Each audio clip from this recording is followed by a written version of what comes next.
National Herald case मामले में राहुल गांधी की प्रवर्तन निदेशालय में पेशी हो रही है। लिहाजा इसके विरोध में झारखंड समेत पूरे देश में विरोध प्रदर्शन हो रहा है। इस वक्त हम मौजूद हैं झारखंड की राजधानी रांची के झारखंड प्रदेश मुख्यालय में, जहां आप देख पाएंगे प्रदेश अध्यक्ष राजेश ठाकुर समेत अन्य तमाम जो बड़े नेता हैं झारखंड के, कांग्रेस के नेता, वो तमाम लोग तख्तियों के साथ यहाँ बैठे हुए हैं। और आप राजेश ठाकुर के हाथ में जो तख्ती देख पा रहे होंगे उससे साफ लिखा हुआ है प्रवर्तन निदेशालय यानी ईडी एक मुखौटा है, भाजपा असली चेहरा है। अब बड़ा सवाल ये है कि अगर ईडी समेत सीबीआई, आईटी और इन तमाम एजेंसियों पर ये जो शक की निगाह से देखा जा रहा है, ऐसे तो तमाम संवैधानिक एजेंसियां शक के दायरे में आ जाएंगी और कहीं न कहीं वो कमजोर होती जाएंगी। ये जो आरोप है इसमें क्या तथ्यात्मक जानकारी है? आप लोग ये कहते हैं कि ईडी कहीं न कहीं मिसयूज किया जा रहा है केंद्र सरकार के द्वारा। अगर आज राहुल गांधी की पेशी हो रही है, पूछताछ हो रही है, तो इसमें आपत्तिजनक क्या बात है? नहीं, देखिए, जो बातें खत्म हो चुकी हैं और जो ईडी की कार्रवाई चल रही है वो क्या सिर्फ गैर भाजपा दल के नेताओं पर चलनी चाहिए? यही एक स्वतंत्र एजेंसी का काम है। जिस तरह से पूरे देश में इनका आतंक दिखाई दे रहा है, जिस तरह से सीबीआई, ईडी आदि न्यायपूर्ण तरीके से काम नहीं कर रही है, तो सवाल तो उठेंगे और सवाल उठाने के लिए हम लोग यहाँ बैठे हैं। क्योंकि लगातार आप देख रहे हैं किस तरह से जो एक नेशनल हेराल्ड का मामला था उसमें सारे तथ्यों को आपको हम दिखा देंगे कि किस तरह से, और हम लोगों ने लगातार कहा है, बावजूद जिस तरह की कार्रवाई हो रही है वो सिर्फ और सिर्फ इसलिए हो रही है कि जो दलितों की आवाज़, जो अति पिछड़ों की आवाज़, पिछड़ों की आवाज़, अल्पसंख्यकों की आवाज़ को बुलंद करने वाला एक व्यक्ति जो पूरे भारतवर्ष में, जिनका नाम आदरणीय राहुल गांधी जी हैं, जो इस पूरे देश को एक नेतृत्व देने का काम करती हैं, आदरणीय श्रीमती सोनिया गांधी जी हैं, उनकी छवि को धूमिल करने का प्रयास किया जा रहा है। और पूरे देश में आप देखेंगे जहां जहां भी गैर भाजपा शासित राज्य हैं उनको मुख्यमंत्रियों को परेशान किया जा रहा है, उनके ऑफिसेज को परेशान किया जा रहा है। ये कतई ठीक नहीं है। कोई भी कार्रवाई हो न्यायपूर्ण तरीके से हो।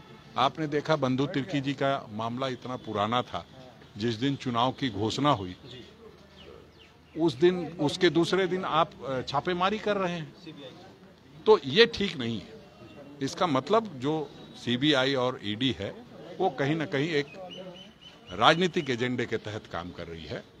हम लोगों का उनसे अनुरोध है कि आप अपनी साख को बचाए रखने के लिए न्यायपूर्ण तरीके से काम कीजिए।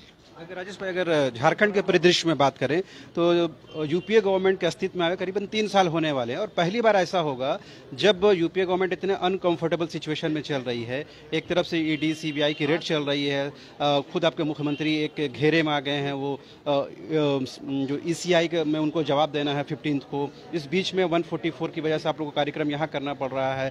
सांप्रदायिक उन्माद की स्थिति बनी हुई है। तमाम स्थितियों के बीच अपने आप को यूपीए सरकार कहाँ खड़ी नजर आती है? देखिए, सभी बातों का एक ही जवाब है, भारतीय जनता पार्टी और प्रधानमंत्री देश के आदरणीय नरेंद्र मोदी। ये सारी चीजें उनके द्वारा की गई है। 2 वर्ष तक जो कोरोना का दंश हम झेलते रहे, अगर समय पर प्रधानमंत्री जी ने कदम उठाया होता तो इस दंश को नहीं झेलना पड़ता। 2 वर्षों तक हमें जो काम नहीं करने का मौका मिला वो कोरोना की वजह से मिला। उसके बाद आप देखिए, जो जिस प्रवक्ता को उन्होंने बाद में निकाला, अगर उसको पहले निकाल देते तो शायद इस तरह से देश की स्थिति नहीं बनती। तो इन सारे चीजों का एक ही जवाब है कि भारतीय जनता पार्टी के लोग राजनीतिक तरीके से लड़ाई लड़े, सीबीआई और ईडी को आगे करके लड़ाई ना लड़े, उनको मुखौटा बनाने का काम ना करें, तो इस देश के लोकतंत्र के लिए अच्छा होगा। क्योंकि आप देख रहे हैं जिस तरह से हम लोगों ने पिछले 65-70 वर्षों तक देश को एक नेतृत्व देने का काम किया, लोकतंत्र को हमने इतना मजबूत किया कि एक चाय वाला व्यक्ति भी देश का प्रधानमंत्री हो गया।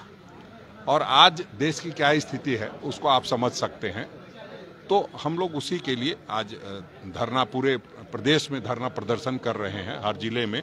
चूंकि यहाँ का माहौल ठीक नहीं था और निषेधाज्ञा लागू थी, तो ऐसे में हम लोगों को कार्यक्रम बदल करके शांतिपूर्ण तरीके से यहाँ हम लोग ईडी का विरोध है। कल ही आपने सुना होगा कि जो केंद्रीय गृह मंत्रालय ने तमाम प्रकरण को लेकर राजभवन से रिपोर्ट मांगी है। राजभवन जाहिर सी बात है सरकार से रिपोर्ट मांगेगा, तो ये लग रहा है कि एक और शिकंजा केंद्र का कहीं न कहीं कसता हुआ नजर आ रहा है राज्य पर। देखिए, जब करवाया उन्होंने है तो रिपोर्ट भी वही मांगेंगे, इसलिए तो कराया है कि रिपोर्ट मांगने का मौका मिले।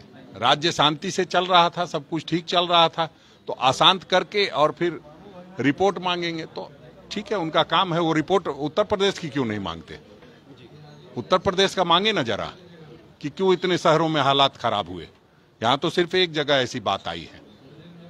तो हमें लगता है कि आप लोग अच्छी तरह से सारी बातों को समझते हैं। उस पर देश की जनता अपनी नंगी निगाहों सारी बातों को देख रही है। समय ये जुमे की घटना को अगर जिक्र करें तो ये लगता है कि एक निष्पक्ष तौर पर अगर आप सोचते हैं तो क्या ये आपको लगता है कि कुछ स्थिति को संभालने में कुछ देरी हुई, कुछ लापरवाही हुई, पहले कुछ और प्रिकॉशन लिए जाते तो इस तरह की स्थिति नहीं बनती? देखिए, ये समय भारतीय जनता पार्टी के लोगों का बयानबाजी करने का है, क्योंकि उनको राज्य को अशांत करना है, रांची को अशांत करना है। हम लोग शांति चाहते हैं, अमन चैन पसंद लोग हैं, इसलिए आप इस पर कृपा करके अगर कोई बयानबाजी न कराएं तो ज़्यादा अच्छा होगा। सरकार ने 2 सदस्यीय टीम गठित कर दी है, जो भी गलती किया है उस पर कार्रवाई जरूर होगी। एक आखिरी सवाल, आपके विधायक है इरफान अंसारी साहब, उन्होंने सोशल मीडिया के माध्यम से अपनी भावनाएं व्यक्त की हैं। उन्होंने सिटी एसपी के क्रियाकलापों को भी सवालों के घेरे में खड़ा किया। इससे नहीं लग रहा कि मतलब अगर अधिकारियों के मनोबल पर कहीं न कहीं प्रतिकूल प्रभाव पड़ सकता है? नहीं, देखिए, उन्होंने अपनी भावनाओं से अवगत कराया है। प्रतिकूल आप लोग, मुझे इस बात का दुख होता है, एक विधायक जी ने कहा है तो उस बात को आप इतना तवज्जो दे रहे हैं, और सीपी सिंह लगातार बोले जा रहे हैं तो उसको कोई तवज्जो नहीं देते हैं। तो आप ऐसे लोगों को भी तवज्जो दीजिए जिन लोगों ने माहौल बिगाड़ने का प्रयास किया है, माहौल खराब करने का प्रयास करते हैं।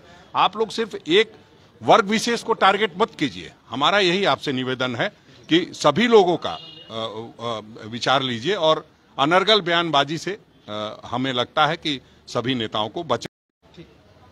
तो ये थे राजेश ठाकुर जी, जिनको भले ही मीडिया तवज्जो दे रही है, लेकिन दूसरे पक्ष यानी बीजेपी के जो विधायक हैं, जो सीपी सिंह, जिन्होंने उन्मादी तौर पर बयानबाजी की है, जैसा कांग्रेस आरोप लगा रही है, उस बात को भी मीडिया को दिखाने की ज़रूरत है। एक पक्षीय और एक पहलू को सिर्फ दिखा करके समाज में विद्वेष की भावना पैदा करने की ज़रूरत नहीं है। साथ ही उन्होंने ये भी कहा कि केंद्र सरकार जिस तरह से ईडी हो, सीबीआई हो या आईटी हो, उसका जिस तरह से मिसयूज़ कर रही है, उसका ही कहीं न कहीं प्रतिकार कांग्रेस न सिर्फ झारखंड में बल्कि पूरे देश के स्तर पर कर रही है।